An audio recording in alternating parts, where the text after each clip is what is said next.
First ಚಿರೋಟಿ ಮಾಡೋಣ ಅಂತ ಅನ್ಕೊಂಡಿದ್ದೀನಿ. ಅಂದ್ರೆ ಪಾಕ ಎಲ್ಲ ಹಿಡಿದಲೆ ಚಿರೋಟಿನ ಯಾವ ರೀತಿ ಮಾಡೋದು ಅಂತ ಸ್ವಲ್ಪ ಅವ್ನಿಗೆ ಇಷ್ಟ. ಅವ್ನು ನೋಡಿದ್ರೆ ಏನಂತೀರೋ, ನೋಡಿದ್ರೆ ತುಂಬಾ ದೊಡ್ಡವನೇನೋ ಅನ್ಸುತ್ತೆ. ಸೆಕೆಂಡ್ ಪಿ ಓದ್ತಾ ಇದ್ದಾನೆ, ದೊಡ್ಡವನೇ. ಆದ್ರೂ ನೋಡಿದ್ರೆ ಇನ್ನೂ ದೊಡ್ಡವನು ಇರ್ಬೇಕು ಅಂತ. ಅವರಷ್ಟೇ ಅಲ್ಲ, ನಮ್ಮನೆಯವರು ಕೂಡ ನಾವು ಯೂಟ್ಯೂಬ್ ಅಲ್ಲಿ ಅಂದ್ರೆ ವಿಡಿಯೋದಲ್ಲಿ ಇನ್ವಾಲ್ವ್ ಆಗೋದಕ್ಕೆ ಅಷ್ಟು ಇಷ್ಟಪಡಲ್ಲ. ಅವನು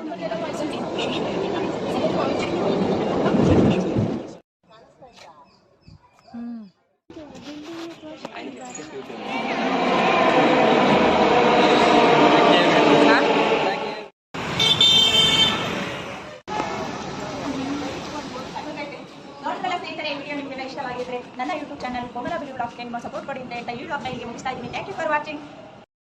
ಎಲ್ರಿಗೂ ನಮಸ್ತೆ. ನಿಮಗೆಲ್ಲ ಕೋಮಲ ಬಿಲಿ ಡೈಲಿ ವ್ಲಾಗ್ಸ್ ಯೂಟ್ಯೂಬ್ ಚಾನಲ್ಗೆ ಆತ್ಮೀಯವಾದಂಥ ಸ್ವಾಗತ. ನಾನು ಇವತ್ತು ವ್ಲಾಗ್ನ ಸ್ಟಾರ್ಟ್ ಮಾಡ್ತಾ ಇದ್ದೀನಿ. ಅಂದರೆ ಇವತ್ತು ಮಧ್ಯಾಹ್ನ 3 ಗಂಟೆ ಆಗಿದೆ. 3 ಗಂಟೆಗೆ ವ್ಲಾಗ್ ಸ್ಟಾರ್ಟ್ ಮಾಡೋಣ ಅಂತ ಅನ್ಕೊತಾ ಇದ್ದೀನಿ. ಏನು ಮಾಡೋದು ಇವತ್ತಿನ ವ್ಲಾಗಲ್ಲಿ ನಾನು ನಾಳೆ ನನ್ನ ಮಗನ ಕಾಲೇಜ್ ಹತ್ರ ಹೋಗೋಣ ಅಂತ ಹೊರಟಿದ್ದೀವಿ. ಅಂದರೆ ನಮ್ಮ ಮುಂದಿನ ವಾರದಲ್ಲಿ ಎಕ್ಸಾಮ್ ಇದೆ. ಸೆಕೆಂಡ್ ಇಯರ್ PUC ಓದ್ತಾ ಇರೋದು ನನ್ನ ಮಗ.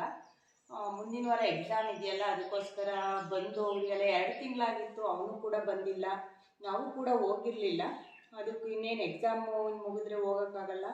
ಎಕ್ಸಾಮ್ ಒಳಗಡೆ ಒಂದ್ಸತಿ ಹೋಗಿ ಅವ್ನು ಮಾತಾಡಿಸಿ ಆಲ್ ದ ಬೆಸ್ಟ್ ಹೇಳಿ ಬರೋಣ ಅಂತೇಳಿ ನಾಳೆ ಹೋಗ್ತಾ ಇದ್ದೀವಿ. ಅದಕ್ಕೋಸ್ಕರ ಅವನಿಗೆ ಸ್ವಲ್ಪ ಸ್ವೀಟ್ಗಳಂದರೆ ಇಷ್ಟ. ಒಂದು ಸ್ವಲ್ಪ ಸ್ವೀಟ್ಗಳನ್ನೆಲ್ಲ ರೆಡಿ ಮಾಡೋಣ ಅಂತ ಅಂದ್ಕೊಂಡಿದ್ದೀನಿ.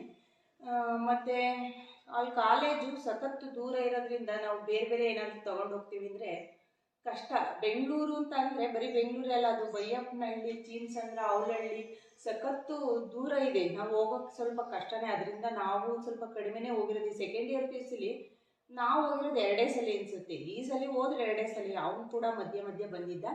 ನೀವೆಲ್ಲ ಇನ್ಸ್ಟಾಗ್ರಾಮಲ್ಲಿ ಸಾಕಷ್ಟು ಜನ ಕೇಳಿದರು, ಕಮೆಂಟ್ ಮಾಡಿ ನಿಮಗೆ ಮಕ್ಕಳಿಲ್ವಾ, ಎಷ್ಟು ಜನ ಇದ್ದಾರೆ, ಎಲ್ಲಿದ್ದಾರೆ ಅಂತ. ಅದಕ್ಕೋಸ್ಕರ ನಾನಿವತ್ತು ಕಾಲೇಜ್ ಹತ್ರನೇ ಹೋಗಿ ಮತ್ತು ಆ ಕಾಲೇಜ್ ಬಗ್ಗೆನೂ ಹೇಳಬೇಕು. ಅದನ್ನು ಮುಂದೆ ವಿಡಿಯೋದಲ್ಲಿ ಕಾಲೇಜ್ ಹತ್ರ ಹೋದಾಗಲಾದರೂ ನಿಮ್ಮ ಜೊತೆ ಹೇಳ್ತೀನಿ. ಅದಕ್ಕೋಸ್ಕರ ನನ್ನ ಮಗನ ನಿಮ್ಮ ಜೊತೆ ನಿಮಗೆ ತೋರಿಸೋಣ ನನ್ನ ಮಗನ್ನ ಅಂತ ಹೇಳಿ ಹೇಗಿದ್ರೂ ಹೋಗ್ತಾ ಇದ್ದೀನಲ್ಲ ಅಂತ ವಿಡಿಯೋ ಮಾಡಿಕೊಂಡೆ ಹೊರಡ್ತಾ ಇದ್ದೀನಿ. ಏನೇನೆಲ್ಲ ಪ್ರಿಪ್ರೇಷನ್ ಮಾಡಿದ್ದೀನಿ ಅಂತ ನೋಡೋಣ. ಮತ್ತು ಇನ್ನೊಂದು ಅವನಿಗೆ ತಿನ್ನೋದಕ್ಕೆ ಏನು ಬೇಕು ಅಂದರೆ ಪೂರಿ ಮತ್ತು ಹಿಚ್ಕಿದ ಬೇಳೆಕಾಳು ಸಾಂಬಾರು ಮಾಡ್ಕೊಬ ಅಂತಂದಿದ್ದಾನೆ. ಹಿಚ್ಕಿದ ಬೇಳೆಕಾಳು ಇನ್ನೇನು ಅವರೆಕಾಳು ಕಾಲನೇ ಮುಗಿತಾ ಇದೆ ಅಲ್ಲೇ. ಇವಾಗ ಅವರೆಕಾಳು ಹಿಚ್ಕಿದ ಬೇಳೆ ಸಾರು ಬೇಕು, ಅದು ಪೂರಿ ಜೊತೆ ಅಂತ ಇದ್ದಾನೆ. ಅವನು ಕೇಳ್ತಾ ಇರೋದು ಅವನೊಬ್ಬನಿಗೆ ಎಲ್ಲ ಒಂದು 10 ಜನಕ್ಕೆ ಆಗೋಷ್ಟು ಮಾಡ್ಕೊಂಬ ಅಂತ ಇದ್ದಾನೆ. ನಾವಿಲ್ಲಿ 5:15ಗೆಲ್ಲ ಬಸ್ ಬರುತ್ತೆ, 5:15ಗೆ ಹೊರಡಬೇಕು. 5:15 ಒಳಗೆ ನಾನು ಅಷ್ಟು ಪೂರಿನೆಲ್ಲ ರೆಡಿ ಮಾಡ್ಕೊಂಡು ಹೋಗೋಕ್ಕಾಗಲ್ಲ. ನೋಡೋಣ ಏನೇನೆಲ್ಲ ರೆಡಿ ಮಾಡಿದ್ದೀನಿ ನಾನು ಅವನಿಗೆ ಅಂತ, ಏನು ಪ್ರಿಪ್ರೇಷನ್ ಮಾಡಿದ್ದೀನಿ, ಇಲ್ಲಿವರೆಗೂ ಏನೇನು ರೆಡಿ ಆಗೈತೆ ಅನ್ನೋದನ್ನ ಒಂದ್ಸರಿ ನೋಡ್ಕೊಂಬಂದ್ಬಿಡೋಣ. ಆಮೇಲೆ ಹೋಗಿ ನಾನು ರೆಡಿಯಾಗಿ ಬಂದು ಕಾಲೇಜ್ ಹತ್ರ ಹೊರಡ್ತೀವಿ.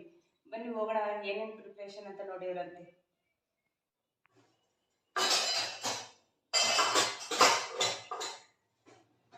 ಅಡುಗೆ ಮನೆಗೆ ಬಂದಿದ್ದೀನಿ, 3:15 ಆಗೈತೆ. ಈಗ ನಾನು ಫಸ್ಟು ಚಿರೋಟಿ ಮಾಡೋಣ ಅಂತ ಅಂದ್ಕೊಂಡಿದ್ದೀನಿ. ಅಂದರೆ ಪಾಕ ಎಲ್ಲ ಹಿಡ್ದಲೆ ಚಿರೋಟಿನ ಯಾವ ರೀತಿ ಮಾಡೋದು ಅಂತ ಒಂದು ಸ್ವಲ್ಪ ಅವ್ನಿಗೆ ಇಷ್ಟ. ಅವ್ರ ಆಂಟಿ ಮನೇಲಿ ಮಾಡೋರು, ಅವನಲ್ಲಿ ಹೋಗಿ ತಿಂದಿದ್ದ, ಇಷ್ಟ ಕಣಮ್ಮ ಅಂತ ಹೇಳಿದ್ದ. ಅದಕ್ಕೋಸ್ಕರ ಪಾಕ ಹಿಡ್ದಲೆ ಚಿರೋಟಿ ಮತ್ತು ಕಾಯಿ ಮಿಠಾಯಿ ಇವೆಲ್ಲ ಇಷ್ಟ. ನೋಡೋಣ ಏನೇನಾಗುತ್ತೆ ಅಷ್ಟನ್ನು ಪ್ರಿಪ್ರೇಷನ್ ಮಾಡ್ತೀನಿ. ಯಾಕೆ ಬೆಳಗ್ಗೆನೇ 5 ಗಂಟೆಗೆಲ್ಲ ಹೊರಡೋದ್ರಿಂದ ನಾನೊಂದು ಸ್ವಲ್ಪ ಇಡ್ಲಿನೂ ಮಾಡ್ಕೊಳ್ಳೋಣ. ಹಿಚ್ಕಿದ ಬೇಳೆ ಸಾಂಬಾರಿಗೆ ಪೂರಿ ಅಷ್ಟೇ ಸಾಕಾಗಲ್ಲ ಅಂತ ಬೇರೆ ಅಂದ್ಕೊಂಡಿದ್ದೀನಿ. ನೋಡೋಣ ಅದು ಏನೇನು ಮಾಡ್ತೀನಿ ಅಂತ ಶುರು ಮಾಡ್ಕೊಂಬಿಡೋಣ. ಬೇಗ ಟೈಮ್ ಆಗುತ್ತೆ. ಬಾಳೆಹಣ್ಣು ತಗೊಂಡೋಣ ಅಂತ ಅನ್ಕೊಂತೀನಿ. ಬಾಳೆಹಣ್ಣೆಲ್ಲ ತರಲೇ ಬೇಡ, ಇಲ್ಲೇ ಕೊಡ್ತಾರೆ ಅಂತ ಹೇಳಿದ್ದಾನೆ. ನಮ್ಮ ತೋಟದಲ್ಲೇ ಬೆಳೆದಿರೋದು, ಔಷಧಿ ಎಲ್ಲ ಏನು ಹೊಡೆದಿಲ್ಲ. ನೋಡ್ರಿ, ಈ ಬೇಸಿಗೆ ಕಾಲಕ್ಕೆ ತಿಂದರೆ ಒಳ್ಳೆ ತಂಪು, ತಗೊಂಬರ್ತೀನಿ ಕಣೋ ಅಂದರೆ ಬಾಳೆಹಣ್ಣು ಮಾತ್ರ ತರಲೇ ಬೇಡ ಕಣಮ್ಮ ಅಂತ ಹೇಳಿದ್ದಾನೆ. ಅದಕ್ಕೋಸ್ಕರ ನೋಡೋಣ. ಅಲ್ಲಿವರೆಗೂ ತಗೊಂಡೋಗೋದ್ರೊಳಗೂ ಇಷ್ಟು ಚೆನ್ನಾಗಿರೋ ಹಣ್ಣುಗಳು ಹಾಳಾಗ್ತವೆ. ಅದರಿಂದ ನಾನು ಯೋಚನೆ ಮಾಡ್ತಾ ಇದ್ದೀನಿ ಬಾಳೆಹಣ್ಣೇನು ಬೇಡ ಅಂತ. ನೋಡೋಣ ಎಷ್ಟಾಗುತ್ತೋ ಅಷ್ಟು ಎಲ್ಲ ಪ್ರಿಪೇರ್ ಮಾಡ್ಕೊಂಡು ಹೋಗ್ತೀವಿ. ಬನ್ನಿ ಬೇಗ ರೆಡಿ ಮಾಡೋಣ. ಬಿಸಿಲು ಬೇರೆ ತುಂಬ ಜಾಸ್ತಿ ಇದೆ ಈ ಬೇಸಿಗೆ ಕಾಲದಲ್ಲಿ. ಅಡುಗೆ ಮನೆಯಲ್ಲಿ 10 ಗಂಟೆ 11 ಗಂಟೆ ಒಳಗೆ ಅಡುಗೆ ಮನೆ ಬಿಟ್ಟು ಬಿಡಬೇಕು. ಇಲ್ಲ ಅಂದರೆ ತುಂಬ ಸೆಕೆ ಇರುತ್ತೆ. ನೀರು ಕುಡಿದು ಎಲ್ಲ ಸಾಕಾಗುತ್ತೆ. ಬಿಸಿಲು ಬೇರೆ ಜಾಸ್ತಿ ಇದೆ. ನಾವು ನಾಳೆ ಯಾವ ರೀತಿ ಹೋಗಿ ಬರ್ತೀವೋ, ಸಖತ್ ದೂರ, ಬಸ್ ಬೇರೆ ರಶ್ ಇರುತ್ತೇನೋ. ನೋಡೋಣ, ಹೋಗಲೇಬೇಕಲ್ಲ. ಅದಕ್ಕೆ ಅಂತಲೇ ಅಲ್ಲಿ ಜಾಸ್ತಿ ನಾನು ಹೋಗೋಕ್ಕೆ ಇಷ್ಟಪಡಲ್ಲ. ಅಂತ. ಈ ಸರಿ ಹೋಗ್ಲೇಬೇಕು, ಯಾಕೆಂದ್ರೆ ಎಕ್ಸಾಮ್ ಹತ್ರ ಬರೋದ್ರಿಂದ. ನೋಡೋಣ ಯಾವ್ಯಾವ ರೀತಿ ಓದ್ತಾ ಇದ್ದಾನೆ, ಸರ್ಗಳನ್ನೆಲ್ಲ ಮೀಟ್ ಮಾಡಬೇಕು, ಅವ್ರನ್ನೂ ಮೀಟ್ ಮಾಡಿ ಅವನು ನೋಡ್ದಂಗೆ ಆಗುತ್ತೆ ಅಂತ. ನಾವು ಬೇರೆ ಕಡಿಮೆ ಜನ ಹೊರಟಿಲ್ಲ, ಸಖತ್ ಜನ ಅಂದರೆ ಆಂಟಿ ದೊಡ್ಡಮ್ಮನ ಕರ್ಕೊಂಬ ಅಂದಿದ್ದಾನೆ. ನಾವು 4 ಜನ ಹೆಣ್ಮಕ್ಳು, ಒಬ್ಬ ಗಂಡು ಮಗ. ಈಗ ಎಲ್ಲರೂ ಹೋಗ್ಬೇಕು ಅಂದರೆ ನಾವೇ 5 ಜನ ಪ್ಲಸ್ ನಮ್ಮಮ್ಮ, ನಮ್ಮನೆಯವರು, ನಾನು ಒಂದು 7 ಜನ ಹೋಗೋಣ ಅಂತ ಇದ್ದೀವಿ. ಯಾರ್ಯಾರು ಬರ್ತಾರೆ ಅಂತ ಸಾಯಂಕಾಲ ಗೊತ್ತಾಗುತ್ತೆ. ಇನ್ನು ಅಷ್ಟು ಜನ ಹೋಗಿ ಕಾಲೇಜೆಲ್ಲ ಅವ್ರು ನೋಡಿರಲಿಲ್ಲ, ಕಾಲೇಜ್ ನೋಡಲಿ ಅಂತ ಕರೀತಾ ಇದ್ದಾನೆ. ಅಷ್ಟು ಜನ ಹೋಗಿ ಅವನ್ನ ಮಾತಾಡಿಸಿ ಇನ್ನೇನು PUCಗೆ ಆಲ್ ದ ಬೆಸ್ಟ್ ಹೇಳಿ ಬರ್ತೀವಿ. ಬನ್ನಿ ಈಗ ಶುರು ಮಾಡೋಣ ಕೆಲಸ. ಮಾತಾಡ್ತಾ ನಿಂತ್ಕೊಂಡ್ರೆ ಏನು ಮಾತು ಮುಗಿಯೋದೇ ಇಲ್ಲ. ಏನು ರೆಡಿ ಮಾಡ್ಕೊಳ್ಳೋಣ ಫ್ರೆಂಡ್ಸ್. ನಾನಿವತ್ತು ಮಾಡ್ತಕ್ಕಂಥ ರೆಸಿಪಿಗಳನ್ನ ನಾನು ವಿಸ್ತಾರವಾಗಿ ಈ ವ್ಲಾಗಲ್ಲಿ ಹೇಳೋದಕ್ಕಾಗೋದಿಲ್ಲ. ಕಾರಣ ಏನು ಅಂದರೆ ಅದೇ ಲೆಂತಿ ಆಗುತ್ತೆ ವಿಡಿಯೋ ಅನ್ನೋದಕ್ಕೋಸ್ಕರ ನಾನೆಲ್ಲ ಮಾಡಿಕೊಂಡು ಪ್ಯಾಕ್ ಮಾಡಿಕೊಂಡು ನಾನು ಇಲ್ಲಿಂದ ಅಲ್ಲಿಗೆ ಹೋಗಿ ನನ್ನ ಮಗನ ಕಾಲೇಜು ಮತ್ತು ನನ್ನ ಮಗನ ಕೂಡ ನಿಮ್ಮ ಜೊತೆ ಪರಿಚಯ ಮಾಡಿಸೋದು ಎಲ್ಲದನ್ನು ಇದೇ ವ್ಲಾಗಲ್ಲಿ ಹಾಕೋದ್ರಿಂದ ರೆಸಿಪಿಗಳನ್ನ ಶೇರ್ ಮಾಡಿದ್ರೆ ವಿಡಿಯೋ ಲೆಂತಿ ಆಗುತ್ತೆ. ಆ ಕಾರಣಕ್ಕೆ ನನ್ನ ಮುಂದಿನ ವ್ಲಾಗಲ್ಲಿ ಬರೀ ರೆಸಿಪಿನೇ ಅಂದರೆ ಪಾಕ ಇಲ್ದಲೇ ಇಟ್ಕೊಂಡಿರ್ತಕ್ಕಂಥ ಚಿರೋಟಿ ಮತ್ತು ಬೆಲ್ಲದ ಕಾಯಿ ಮಿಠಾಯಿ ಇವೆರಡು ರೆಸಿಪಿಯನ್ನು ನಾನು ಯಾವಾಗಲಾದರೂ ನಿಮ್ಮ ಜೊತೆ ಶೇರ್ ಮಾಡ್ತೀನಿ ಅಂತ. ಈಗ ಚಿರೋಟಿ ಎಲ್ಲ ರೆಡಿ ಆಯಿತು. ಕಾಯಿ ಮಿಠಾಯಿನ ಬೆಲ್ಲ ಹಾಕಿ ಕಾಯಿ ಮಿಠಾಯಿನ ರೆಡಿ ಮಾಡ್ಕೊಳ್ಳೋಣ ಅಂತೇಳಿ ಇಲ್ಲಿ 2 ಬೆಲ್ಲ ಮತ್ತು ಕಾಯಿನ ಮಿಕ್ಸ್ ಮಾಡಿ ನಾನು ಕೈ ಆಡ್ತಾ ಇದ್ದೀನಿ. ಇದು ನಾನು ಕಾಯಿ ಮಿಠಾಯಿನೂ ಕೂಡ ರೆಡಿ ಮಾಡಿದೆ. ಇದನ್ನೆಲ್ಲ ಶನಿವಾರ ಸಂಜೆನೇ ರೆಡಿ ಮಾಡ್ಕೊತಾ ಇದ್ದೀನಿ. ಕಾರಣ ನಾವು ಭಾನುವಾರ ಬೆಳಗಿನ ಜಾವಕ್ಕೆ ಹೊರಡಬೇಕು ಅಂತ ಅಂದ್ಕೊಂಡಿದ್ದೀವಿ. ಯಾಕೆಂದರೆ ಬೆಳಗಿನ ಜಾವಕ್ಕೆ ಇಲ್ಲಿಂದ ಹೊರಟ್ರೆ ಅದು ಸ್ವಲ್ಪ ಬೆಂಗಳೂರಿಂದ ಮೆಜೆಸ್ಟಿಕ್ಕಿಂದ ಸ್ವಲ್ಪ ದೂರನೇ ಇದೆ. ಹೋಗೋದ್ರೊಳಗೆಲ್ಲ ಮಧ್ಯಾಹ್ನ ಆಗುತ್ತೆ ಅಂತೇಳಿ ಬಸ್ಗಳೆಲ್ಲ ಯಾವ್ಯಾವ ರೀತಿ ಸಿಗುತ್ತೆ ಅಂತ ಗೊತ್ತಿಲ್ವಲ್ಲ. ಅದರಿಂದ ನಾವು ಬೆಳಗಿನ ಜಾವ 5:30 ಬಸ್ಗೆ ಹೊರಡ್ತಾ ಇದ್ದೀವಿ. ಮತ್ತು ಇನ್ನೇನು ಅವರೆಕಾಳು ಕಾಲ ಮುಗೀತಾ ಬಂದಿದೆ. ಮಿಕ್ಸ್ಚರ್ ಕೂಡ ಅವರೆಕಾಳು ಮಿಕ್ಸ್ಚರು ಮತ್ತು ಅವನು ಇಕ್ಕಿದ ಅವರೆಕಾಳು ಸಾಂಬಾರ ಹೇಳಿದ್ದಾನೆ. ಅದಕ್ಕೆ ಪೂರಿ ಮತ್ತು ಇಡ್ಲಿನ ಹೇಳಿದ್ದಾನೆ. ಪೂರಿ ಅವ್ರ ಫ್ರೆಂಡ್ಸ್ ಎಲ್ಲ ಪೂರಿ ಕೇಳ್ತಾ ಇದ್ದಾರೆ, ನೀನು ಮಾಡ್ಕೊಂಬರಮ್ಮ ಅಂತ. ಅದಕ್ಕೋಸ್ಕರ ಸ್ವಲ್ಪ ಅವರೆಕಾಳು ಮಿಕ್ಸ್ಚರ್ನ ಮಾಡಿ ಉಳಿದಿದ್ದಕ್ಕಂಥವನ್ನೆಲ್ಲ ಸಾಂಬಾರ ಮಾಡೋಣ ಅಂತೇಳಿ ಎತ್ತಿಟ್ಕೊಂಡಿದ್ದೀನಿ. ಸಾಂಬಾರನ್ನ ನೈಟೇ ಮಾಡಿಟ್ರೆ ಚೆನ್ನಾಗಿರಲ್ಲ, ಅದಕ್ಕೋಸ್ಕರ ಬೆಳಗ್ಗೆನೇ ಮಾಡೋಣ ಅಂತೇಳಿ ಅಂದ್ಕೊಂಡಿದ್ದೀನಿ.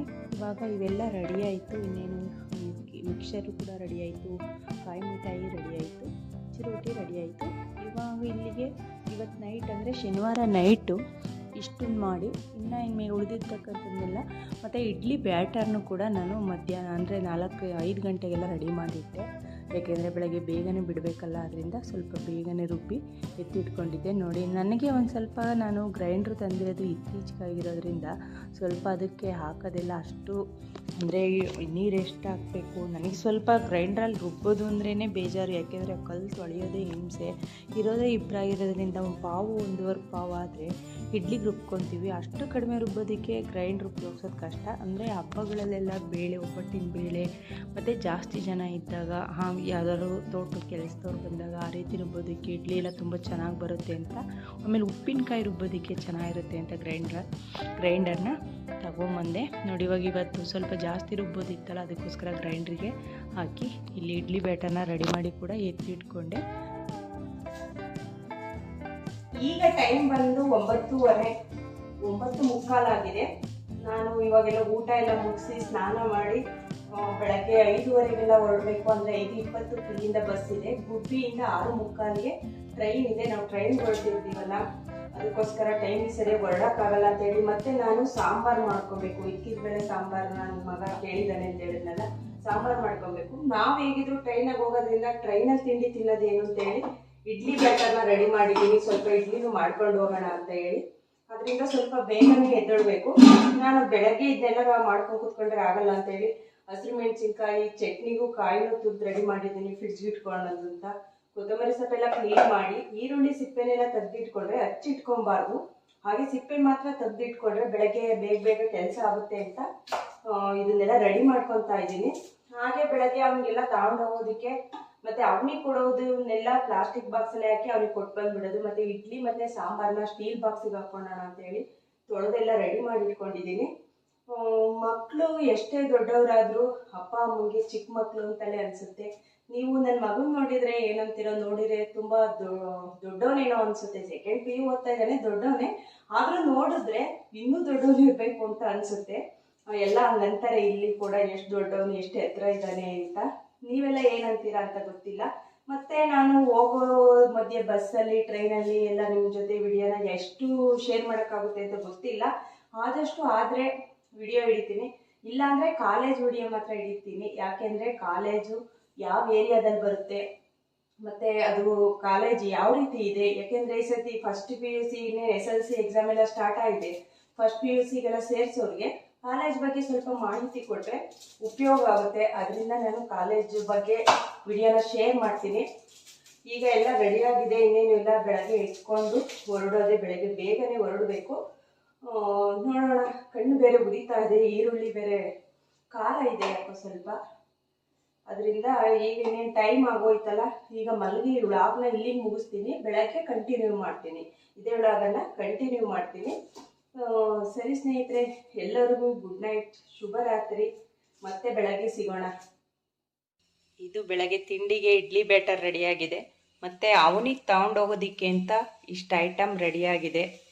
ಅವನಿಗೆ ಸ್ವೀಟ್ ಅಂದರೆ ತುಂಬ ಇಷ್ಟ. ಗುಡ್ ಮಾರ್ನಿಂಗ್ ಎಲ್ರಿಗೂ. ಈಗ ನೋಡಿ ಟೈಮ್ ಅಲ್ಲೇ ಆಲ್ರೆಡಿ 3:45. ಮನೇಲಿ ಕಸನೆಲ್ಲ ಹೊಡೆದು ಹಾಗೆ ದೇವ್ರ ಪೂಜೆನೂ ಕೂಡ ಮುಗಿಸಿದ್ದೀನಿ. ಇವತ್ತೇನು ವಾರದ ಪೂಜೆ ಎಲ್ಲ, ಮಾಮೂಲಿ ದೇವ್ರ ಪೂಜೆನ ಮುಗಿಸಿ ನೋಡಿ, ದೇವ್ರ ಮನೇಲಿ ದೀಪನೂ ಕೂಡ ಹಚ್ಚಿದ್ದೀನಿ. ಅಲ್ಲಿ ಬೆಳಕು, ದೀಪದ ಬೆಳಕಿರೋದ್ರಿಂದ ಅಷ್ಟು ಕ್ಲಿಯರಾಗಿ ಕಾಣ್ತಾ ಇಲ್ಲ ನೋಡಿ. ದೇವ್ರ ಪೂಜೆನೂ ಮುಗಿಸಿ ಇವಾಗ ನಾನು ಸಾಂಬಾರಿಗೆ ಅಂತ ಅವರೆಕಾಳನ್ನೆಲ್ಲ ಒಗ್ಗರಣೆ ಹಾಕಿ ಇಡ್ಲಿ ಇಟ್ಟಿದ್ದೀನಿ ನೋಡಿ. ಇಲ್ಲಿ ಸಾಂಬಾರು ಆಗ್ತಾಯಿದೆ, ಆ ಕಡೆ ಇಡ್ಲಿ ಇಟ್ಟಿದ್ದೀನಿ, ಬೇಯ್ತಾ ಇದೆ.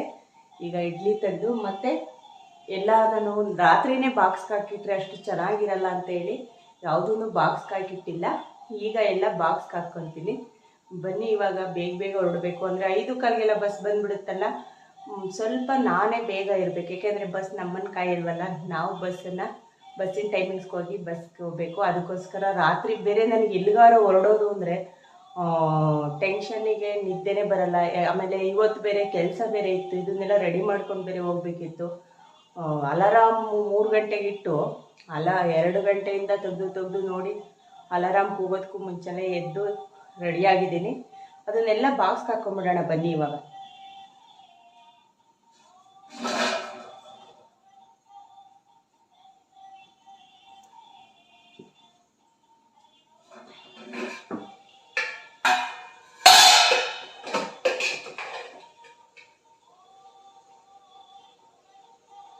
ಬೇಳೆ ಬೆಂದಿದೆ, ಈಗೆಲ್ಲ ಇದಕ್ಕೆ ಮಸಾಲೆನ ಹಾಕಬೇಕು ನೋಡಿ. ನೆನ್ನೆ ಏನೇ ಐಟಮ್ನೆಲ್ಲ ಮಾಡಿ ಪಾತ್ರೆ ಎಷ್ಟಾಗುತ್ತೆ ಅವನ್ನೆಲ್ಲ ಕ್ಲೀನ್ ಮಾಡಿ ಮಲಗೋದ್ರೊಳಗೆ ಟೈಮ್ ಆಗೋಯ್ತು. ಇಲ್ಲಿ ಇಡ್ಲಿ ಕೂಡ ಆಗ್ತಾ ಇದೆ. ಇವಾಗ ಬೇಳೆಗೆ ಮಸಾಲೆಯನ್ನು ಕೂಡ ಹಾಕೋಣ. ಇದನ್ನೆಲ್ಲ ಬಾಕ್ಸ್ಗೆ ಹಾಕೋಣ. ಫಸ್ಟ್ ಇಸ್ಕಿದ ಬೇಳೆ ಸಾಂಬಾರನ್ನ ನೀವೆಲ್ಲ ಯಾವ್ಯಾವ ರೀತಿ ಮಾಡ್ತೀರಾ, ನಾವು ಯಾವ ರೀತಿ ಮಾಡ್ತೀವಿ ಅನ್ನೋದನ್ನ ನಮ್ಮ ಹಿಂದಿನ ವಿಡಿಯೋಗಳಲ್ಲಿ ಆಲ್ರೆಡಿ ಅಲ್ಲಿ ಶೇರ್ ಮಾಡಿದ್ದೀವಿ. ಒಂದ್ಸರಿ ನೀವೇ ಇಷ್ಟ ಇದ್ದರೆ ಒಂದ್ಸರಿ ಚೆಕ್ ಮಾಡ್ಕೊಂಬಿಡಿ ನಮ್ಮ ಕಡೆ ಯಾವ ರೀತಿ ಮಾಡ್ತೀವಿ ಅನ್ನೋದನ್ನು. ಇವತ್ತು ಅದನ್ನೆಲ್ಲ ಹೇಳೋದಕ್ಕೆ ಟೈಮ್ ಬೇರೆ ಇಲ್ವಲ್ಲ, ಇವಾಗ ಹೊರಡೋದೇ ಟೈಮ್ ಆಗ್ತಾ ಇದೆ. ಅವರೆಕಾಳು ಖಾರ ಬಂದರೆ ಇನ್ನೇ ಸಾಂಬಾರು, ಪಲ್ಯ, ಉಸ್ಲಿ ಎಲ್ಲ ಬರೀ ಅವರೆಕಾಳಿಗೆ ಮುಗಿಯೋವರೆಗೂ. ನಾವು ಏನೇನೆಲ್ಲ ಮಸಾಲೆ ಹಾಕ್ತೀವಿ ಅಂತ ನಾವು ಆಲ್ರೆಡಿ ಹೇಳಿದ್ದೀವಿ. ಇಡ್ಲಿಗಾಗಿರೋದ್ರಿಂದ ಸ್ವಲ್ಪ ಸಾಂಬಾರನ್ನ ಗಟ್ಟಿಗೆ ಮಾಡಬೇಕು. ನೀರನ್ನು ಎಷ್ಟು ಬೇಕಾಗ್ತದೆ ನೋಡಿ, ನೀರು ಹಾಕ್ಬಿಟ್ಟು ಉಪ್ಪು ಹಾಕಿದ್ರೆ ಸಾಂಬಾರು ಕೂಡ ರೆಡಿ ಆಯಿತು. ಇವಾಗ ಒಂದೆರಡು ಐಟಮ್ಗಳನ್ನ ಬಾಕ್ಸ್ಗಳಿಗೆ ಹಾಕೊಂಡ್ಬಿಟ್ರೆ ಬಸ್ ಬರೋವರೆಗೂ ಇನ್ನೊಂದು ದಿಪ್ಪಿ ಇಡ್ಲಿ ತಗೊಬೇಕು. ಅದನ್ನು ಕೂಡ ಬೇಗ ಬೇಗ ತಗೊಂಬಿಟ್ಟು ಎಲ್ಲ ಪ್ಯಾಕ್ ಮಾಡ್ಕೊಂಡು ಹೊರಡೋದೇ ಇರೋದು.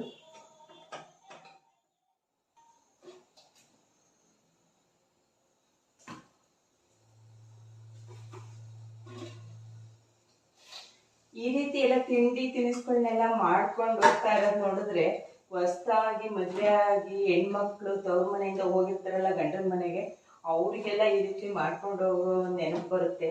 ನಮ್ಮ ಹುಡುಗನೂ ಕೂಡ ಅದೇ ರೀತಿ ಅದನ್ನ ಮಾಡ್ಕೊಂಬರಮ್ಮ, ಇದನ್ನ ಮಾಡ್ಕೊಂಬರಮ್ಮ ಅಂತ ಎಲ್ಲ ಹೇಳಿದ್ದಾನೆ. ಅದಕ್ಕೋಸ್ಕರ ಆಗನ್ನಿಸ್ತಾ ಇದೆ ಅನ್ಸುತ್ತೆ.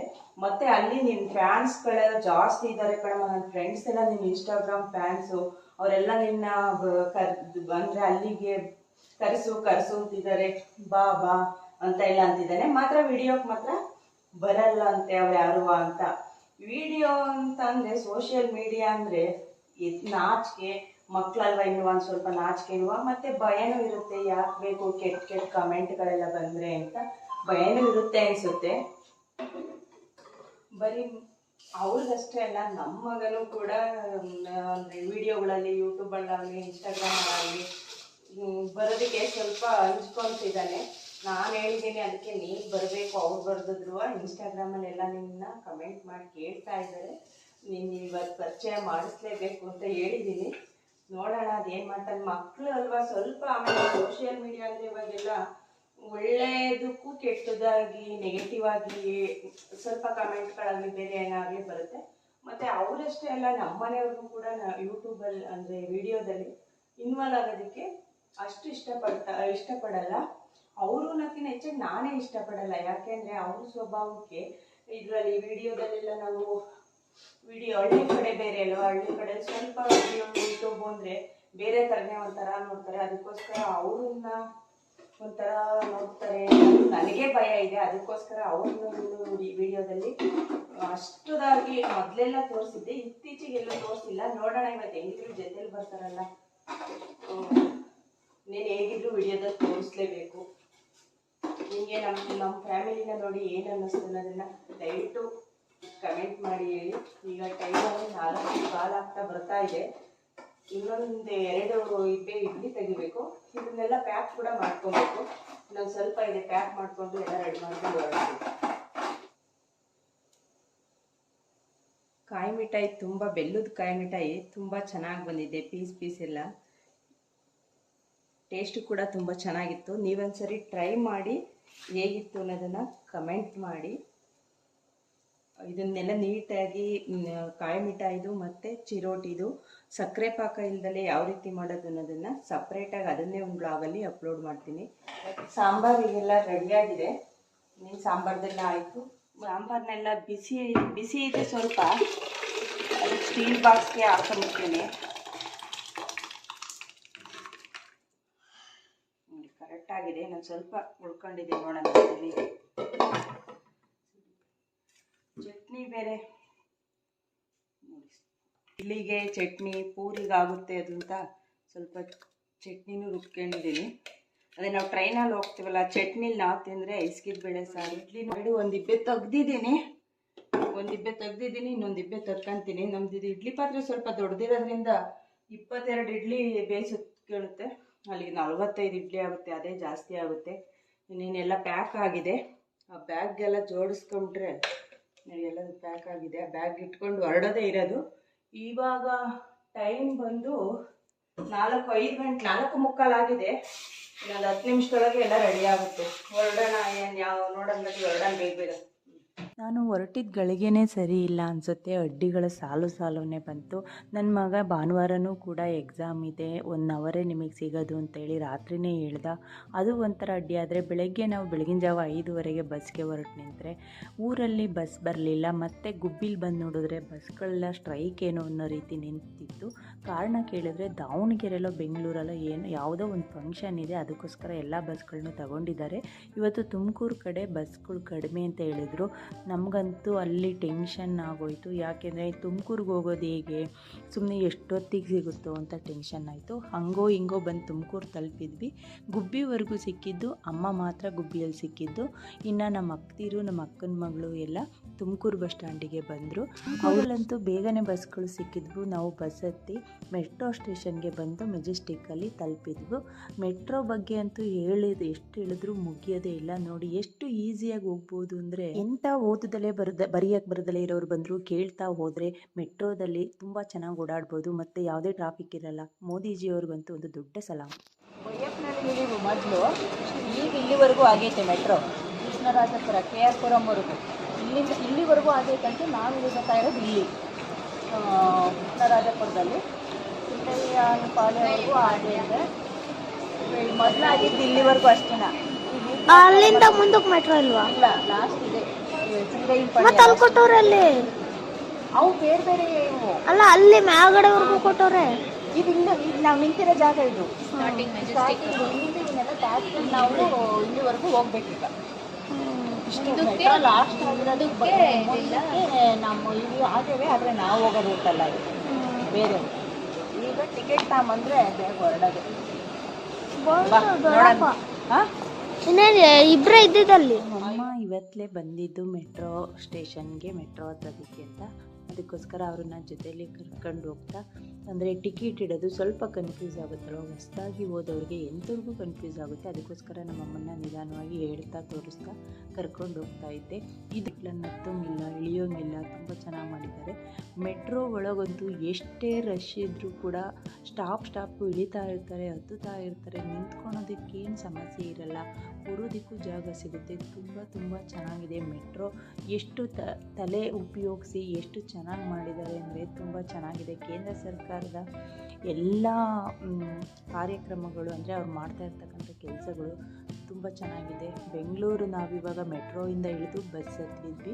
ಮೆಟ್ರೋ ಇಳಿದ ಮೇಲೆ ಒಂದಷ್ಟು ಕಿಲೋಮೀಟರು ಬಸ್ಸಲ್ಲಿ ಕೂಡ ಹೋಗಬೇಕು. ಅದು ಹೌಲಹಳ್ಳಿ, ಚೀಮಚಂದ್ರ, KRಪುರಂ ಬಿಟ್ಟು ಮುಂದೆ ಇರೋದು ಕಾಲೇಜು. ನೋಡಿ, ಬೆಂಗಳೂರಲ್ಲಂತೂ ಸಖತ್ತು ಬಿಸಿಲಿತ್ತು, ಗಿಡ ಮರ ಎಲ್ಲೂ ಕಾಣೋದಿಲ್ಲ, ಬರೀ ಬಿಲ್ಡಿಂಗ್ಗಳೇ ಮತ್ತು ವೆಹಿಕಲ್ ಸೌಂಡ್ಗಳೇ. ನನಗಂತೂ ಒಂದೇ ದಿವಸಕ್ಕೆ ಎಷ್ಟೊತ್ತಿಗೆ ಬೆಂಗಳೂರು ಬಿಟ್ಟು ನಮ್ಮೂರ ಕಡೆ ಹೋಗ್ತೀವಿ ಅಂತ ಅನ್ನಿಸ್ಬಿಡ್ತು. ಅಂತೂ ಇಂತೂ ನಾವು ಬಂದು ತಲುಪಿದ್ವಿ ನಾರಾಯಣ ಕಾಲೇಜನ್ನು. ನಾರಾಯಣ ಕಾಲೇಜರು ಇಷ್ಟು ಬ್ರಾಂಚ್ಗಳು ಎಷ್ಟಿದ್ದಾವೆ ಅಂದರೆ ನನಗಂತೂ ಸರಿಯಾಗಿ ಗೊತ್ತಿಲ್ಲ. ಸಖತ್ತು ಬ್ರಾಂಚ್ಗಳಿದ್ದಾವೆ. ನಾವು ನಮ್ಮ ಮಗನ್ನ ಸೇರಿಸಿರೋದು ಚೀಮಚಂದ್ರ ಮತ್ತು ಹೌಲಹಳ್ಳಿಗೆ, ಎರಡರ ಮಧ್ಯೆ ಇರ್ತಕ್ಕಂಥ ನಾರಾಯಣ ಬ್ರ್ಯಾಂಚಿಗೆ. ನನ್ನ ಮಗ ತಗೊಂಡಿರೋದು PCMC. ಮತ್ತು ನೋಡಿ, JEE ಮೇನ್ಸಲ್ಲಿ ಎಷ್ಟು ಕಡಿಮೆ ರ್ಯಾಂಕ್ ಎಲ್ಲ 101 ರ್ಯಾಂಕಿಂಗ್ ಬಂದಿದ್ದಾರೆ. ಎಷ್ಟು ಮಕ್ಕಳು ಬಂದಿದ್ದಾವೆ ಅಂದರೆ ಒಂದು 10 ಮಕ್ಕಳೇನೋ 28 ಮಕ್ಕಳೇನೋ ಸೆಲೆಕ್ಟ್ ಆಗಿದ್ದಾವೆ ಅಂತ ನನ್ನ ಮಗ ಹೇಳ್ತಾ ಇದ್ದ. ಈಗ ನಾನು ಹೋಗ್ತಿದ್ದಂಗೆ ಅವ್ರನ್ನ ಮಕ್ಕಳನ್ನ ಡೈರೆಕ್ಟ್ ಮೀಟ್ ಮಾಡೋಕ್ಕಾಗೋದಿಲ್ಲ. ನಾವು ಮೀಟ್ ಮಾಡೋಕ್ಕೆ ಬಂದಿದ್ದೀವಿ ಅಂತ ಸೈನ್ ಹಾಕಬೇಕು. ಕಾಲೇಜ್ಗಳಲ್ಲಿ ತುಂಬ ಜವಾಬ್ದಾರಿ ಕೆಲಸ ಅದು. ನೀಟಾಗಿ ಯಾರಾದರೂ ಬಂದರು, ಸೈನ್ ಹಾಕ್ತಲೇ ನೋಡೋಗೋದ್ರು, ಇದೆಲ್ಲ ಆಗುತ್ತೆ ಅಂತ ಅವರು ಪ್ರೊಸೀಜರ್ಸ್ ಕರೆಕ್ಟಾಗಿ ಫಾಲೋ ಮಾಡ್ತಾರೆ. ನಾವೀಗ ಅವನು ಬರೋವರೆಗೂ ವೆಯ್ಟ್ ಮಾಡೋಣ ನೆರಳಲ್ಲಿ ಕೂತ್ಕೊಂಡು ಅಂತ ಹೇಳಿ ತಗೊಂಡೋಗಿರ್ತಕ್ಕಂಥ ತಿಂಡಿಗಳನ್ನೆಲ್ಲ ಹಿಡ್ಕೊಂಡು ಕಾಲೇಜೊಳಗೆ ಹೋಗ್ತಾ ಇದ್ದೀವಿ. ಇದು ಕಾಲೇಜ್ ನೀವು ನೋಡಿದ್ರೆ ಇದೇನು ಇಂಥ ಕಾಲೇಜು ಅಂತ ಅನ್ನಿಸ್ಬೋದು. ಒಂದು ಹಳ್ಳಿ, ಈಚೆ ಬಂದರೂ ಕೂಡ ಒಂದು ಬಸ್ ಆಗಲಿ ವೆಹಿಕಲ್ ಆಗಲಿ ಕಾಣಲ್ಲ. ತುಂಬ ನಿಶಬ್ದವಾಗಿದೆ ಇಲ್ಲಿರ್ತಕ್ಕಂಥ ಬ್ರ್ಯಾಂಚು. ಹೌಲಹಳ್ಳಿಯಲ್ಲಿರ್ತಕ್ಕಂಥ ಬ್ರ್ಯಾಂಚು PCMC ಮಕ್ಕಳಿಗೆ, ಅಂದರೆ ಬರೀ ಬಾಯ್ಸ್ ಕಾಲೇಜ್ ಇದು, ಲೇಡೀಸ್ ಕಾಲೇಜಲ್ಲ. ತುಂಬ ಚೆನ್ನಾಗಿದೆ. ಯಾರಾದರೂ SSLC ಮುಗಿಸಿ PUC ಸೇರಿಸೋರಿದ್ರೆ, ನಾನು ಹೇಳಿದೆ ಅಂತಲೇ ಅಲ್ಲ, ಬೇರೆ ಎಲ್ಲಾದರೂ ಸೇರಿಸಿ ತುಂಬ ಚೆನ್ನಾಗಿ ಮಕ್ಕಳು ಇಂಪ್ರೂವ್ ಆಗ್ತಾರೆ, ತುಂಬ ಕಂಡೀಷನ್ನಾಗಿ ಮಕ್ಕಳನ್ನ ಇಟ್ಕೊತಾರೆ ಅಂತ ನಾನು ನನ್ನ ಮಗನ 2 ವರ್ಷ ಬಿಟ್ಟಿರೋದ್ರಿಂದ ಹೇಳ್ತಾ ಇದ್ದೀನಿ ಅಷ್ಟೇ. ಸಜೆಷನ್ನು ಒಂದ್ಸರಿ ವಿಚಾರಿಸ್ರಿ. ನಾವೀಗ ಅಲ್ಲಿ ಊಟ, ಪೇರೆಂಟ್ಸ್ಗಳು ಎಷ್ಟು ಜನ ಹೋದರೂ ಊಟ ಮಾಡ್ಬೋದು. ನೋಡಿ, ಇವಾಗ ಮಕ್ಕಳನ್ನೆಲ್ಲ ಬಿಟ್ಟರು, ನಾನು ಬರ್ತಾ ಇಲ್ಲ, ನಮ್ಮ ಮಗ ಅಲ್ಲೆಲ್ಲೂ ಕಾಣಿಸ್ತಿಲ್ಲ.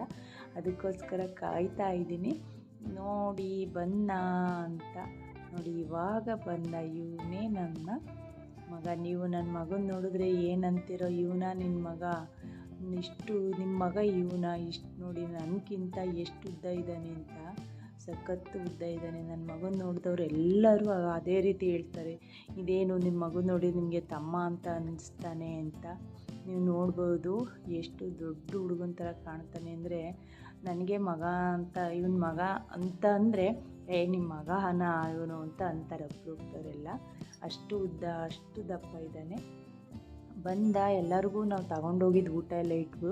ನಾವು ಊಟ ಮಾಡಬೇಕಾದ್ರೆ ವಿಡಿಯೋ ಮಾಡ್ತೀನಿ ಅಂತ ಆ ಮಕ್ಕಳು ಬಂದಿರಲೇ ಇಲ್ಲ.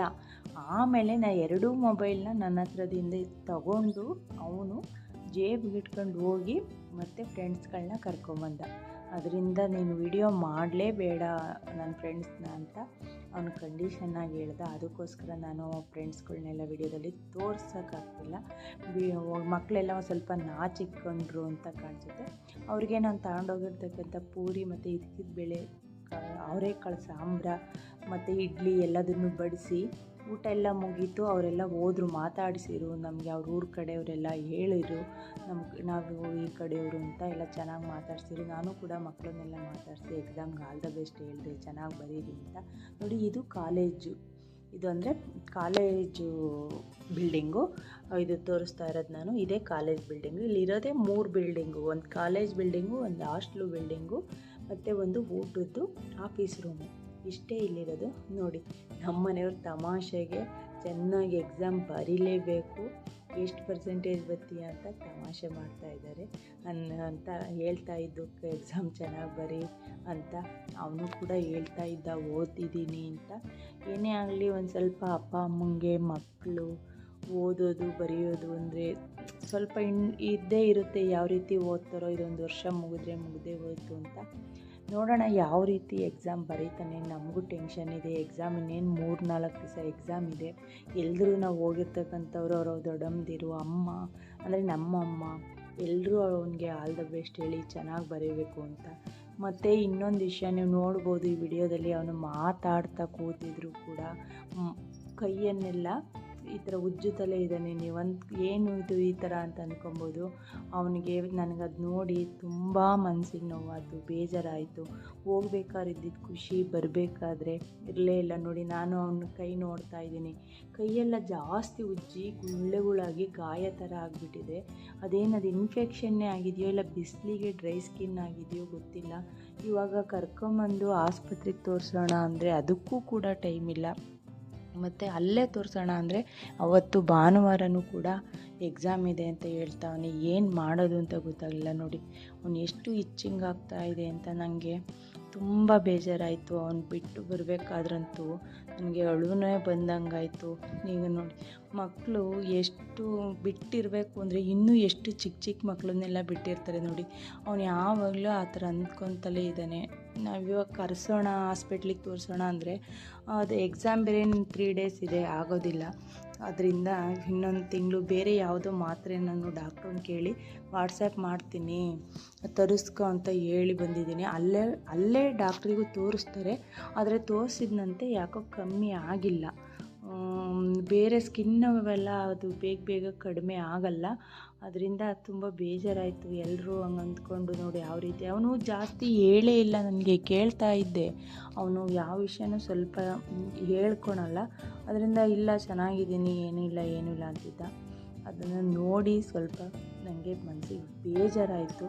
ಹೋಗಿ ನಾನು ಎಷ್ಟು ಕಷ್ಟಪಟ್ಟು ಹೋಗಿದ್ನೋ ಅಷ್ಟೇ ಬೇಜಾರಿಂದ ನಾನು ವಾಪಸ್ ಬಂದೆ. ಈಗ ಹೋಗ್ತಾವನೆ ಮಾತಾಡ್ತಾ.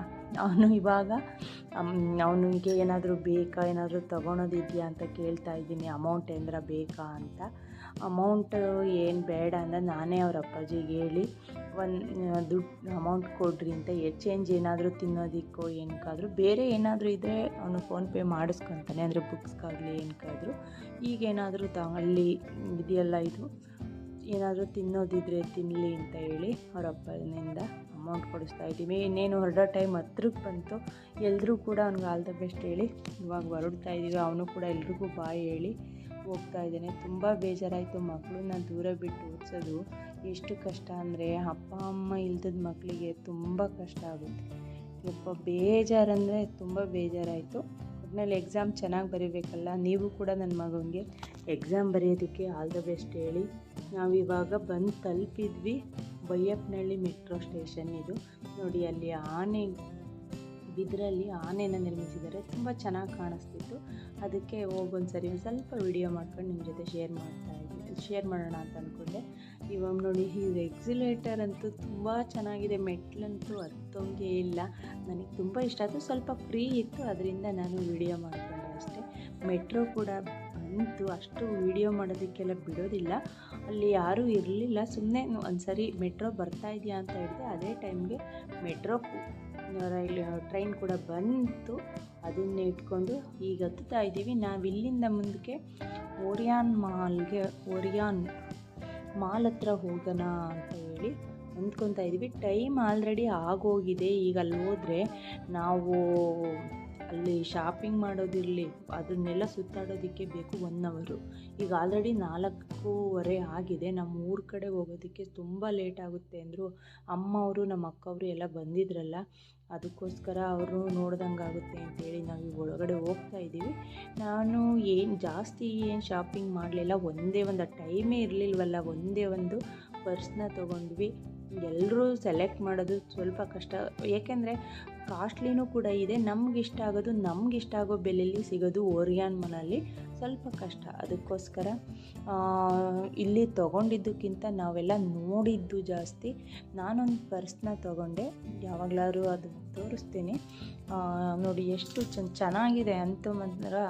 ಆಚೆಲಿ ಎಷ್ಟು ಸೆಕೆ ಬಿಸಿಲು ಥರ ಇತ್ತಲ್ಲ, ಈ ಮಾಲೊಳಗೆ ಬತ್ತಿದಂಗೆ ಅಷ್ಟು ತಣ್ಣಗಾಯ್ತು. ಏಕೆಂದರೆ ಫುಲ್ ಮಾಲೆಲ್ಲ ಎ ಸಿಯಿಂದ ಕೂಡಿರುತ್ತಲ್ಲ, ಅದರಿಂದ ನೋಡಿ ಎಷ್ಟು ಫ್ರೀಯಾಗಿ ಎಷ್ಟು ಇತ್ತು.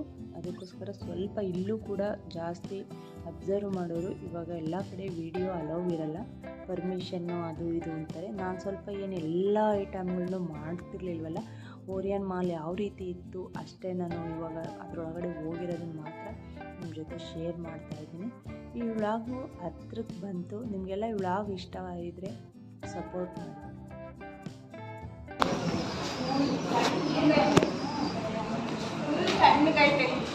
ನೋಡಿದ್ರಲ್ಲ ಸ್ನೇಹಿತರೆ, ಈ ವಿಡಿಯೋ ನಿಮಗೆಲ್ಲ ಇಷ್ಟವಾಗಿದ್ದರೆ ನನ್ನ ಯೂಟ್ಯೂಬ್ ಚಾನಲ್ ಕೋಮಲ ಬಿಡಿ ವ್ಲಾಗ್ಸ್ಗೆ ನಿಮ್ಮ ಸಪೋರ್ಟ್ ಕೊಡಿ ಅಂತ ಹೇಳ್ತಾ ಈ ವ್ಲಾಗ್ನ ಇಲ್ಲಿಗೆ ಮುಗಿಸ್ತಾ ಇದ್ದೀನಿ. Thank you for watching.